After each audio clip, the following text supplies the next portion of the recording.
After episode 1, the patient was discharged and was out of the hospital for almost 4 weeks. During that time, the patient diuresed 42 pounds of fluid, began feeling well again.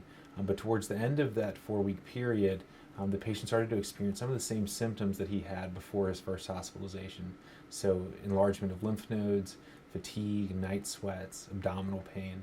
And laboratory tests were performed and a CT scan was performed, which found extensive lymphadenopathy throughout the body.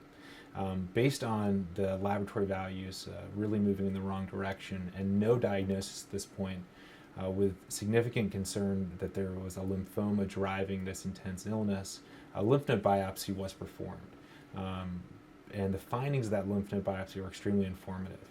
The 4 important findings notable from that lymph node biopsy were regressed germinal centers, plasmacytosis, hyperplastic follicles, and extreme vascularization throughout the lymph node. Based on those features, we began to consider that this could be multicentric Castleman disease, but additional testing was warranted to rule out additional disorders. There were no signs of monoclonality within the lymph node, and other disorders had already been ruled out prior to this. So at this point, we decided this was multicentric Castleman disease and began doing testing to determine if this was HHV8 negative or HHV8 positive multicentric Castleman disease. Based on the negative LANA1 staining and based on the negative PCR for HHV8, we felt confident that this is HHV8 negative multicentric Castleman disease. With the diagnosis in hand and the patient getting very sick, at this point back in the hospital and very ill, the patient was started on rituximab. Unfortunately, the patient didn't respond right away, but fortunately, within about 48 hours, there were improvements in laboratory values.